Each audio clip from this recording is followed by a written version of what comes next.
Throughout history, humanity has searched for the highest truth. What is the nature of reality? What is the self?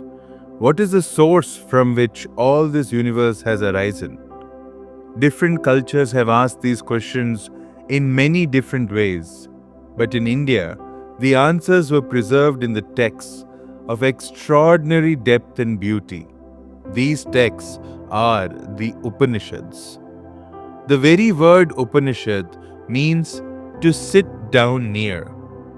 To study the Upanishads was to sit close to a teacher in humility and reverence, to receive wisdom not through argument but through deep insight.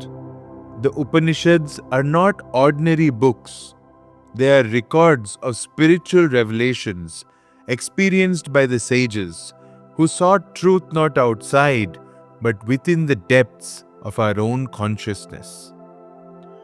Composed over many centuries, the Upanishads form the culminating part of the ancient Indian scriptures.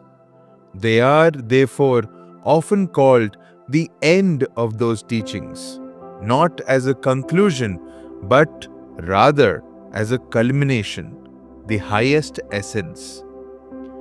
While the earlier texts focused on rituals, sacrifice, and orders of society, the Upanishads turned inward.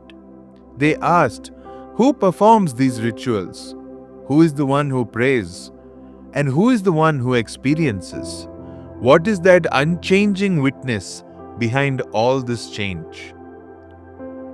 At their heart, the Upanishads speak of two truths: the infinite reality behind the universe and the inner self, the true essence of every being. And the great discovery of the Upanishads is that these two are one and the same. The spark within is not separate from the fire of the cosmos.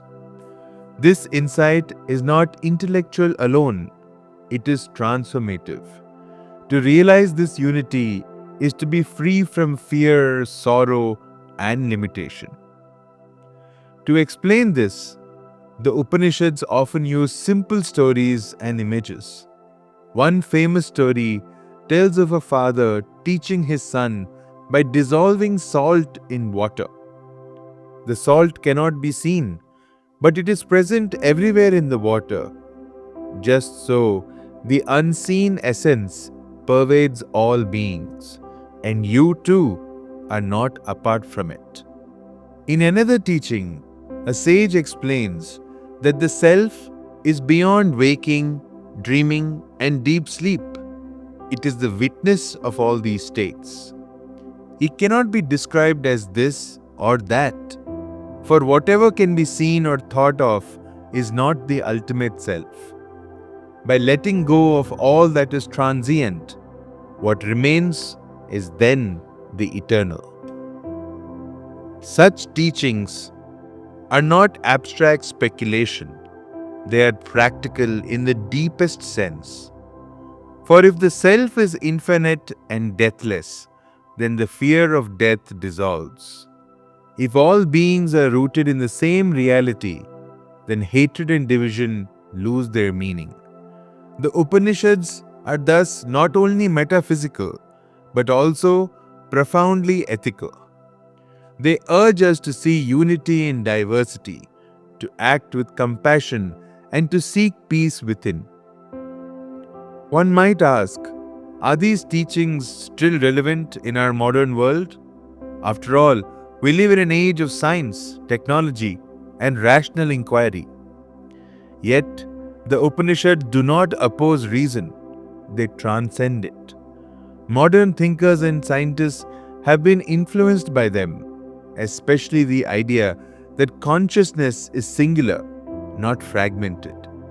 Writers and philosophers have called them part of the perennial philosophy, the timeless core of truth found across traditions.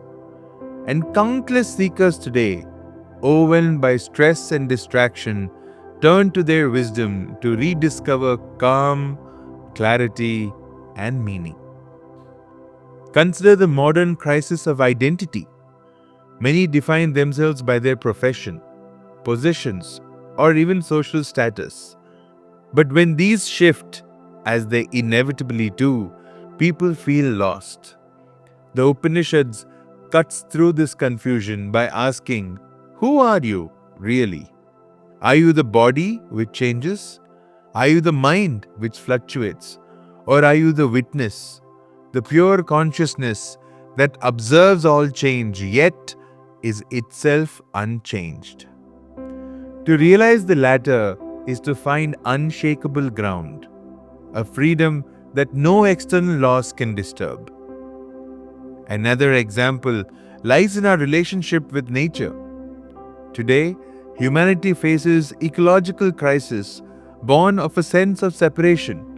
Humans apart from each other, consumers apart from the consumed. The Upanishads remind us that the same essence dwells in all. To live with this vision is to live with reverence for life, in harmony rather than exploitation. The Upanishads also speak to the restless pursuit of happiness in our times. People chase pleasure, wealth, and power, hoping these will satisfy.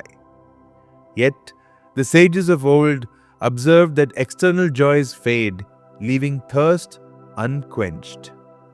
True fulfillment, they said, lies not in the finite but in the infinite. The call of the Upanishads is to turn from temporary desires towards lasting truth. It is important to note that the Upanishads are not dogma. They do not ask for blind belief. Instead, they are an invitation. Come and see for yourself. The path they propose is inquiry, reflection, and meditation.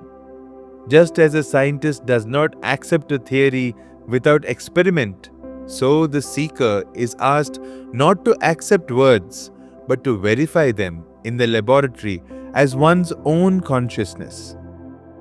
This spirit of open exploration makes the Upanishads timeless companions to all those who seek truth regardless of religion or culture. In essence, the Upanishads can be seen as a dialogue between teacher and student, between finite and infinite, between the human longing for meaning and the cosmic truth that answers it. They do not end the questioning, rather, they deepen it until the questioner himself dissolves in realization. To study the Upanishads, then, is not merely to read a text. It is to embark on a journey inward. It is to sit, as the word suggests itself, near the source of wisdom, whether that be a teacher, a text, or the silent self within. The fruit of that journey is liberation, freedom from ignorance, from fear, and from bondage. And that is why the Upanishads remain as alive today as in the forests where they were first whispered. In a world of constant change, they point to the changeless. In a world of division, they reveal unity. In a world of noise, they lead us to silence. So when we ask, what are the Upanishads? We are not merely asking about a set of ancient scriptures. We are asking about the highest vision humanity has ever glimpsed. The vision that the self within and the infinite beyond are one and the same. To hear this, to reflect upon it, and to realize it in life is the invitation the Upanishads extend to us even now.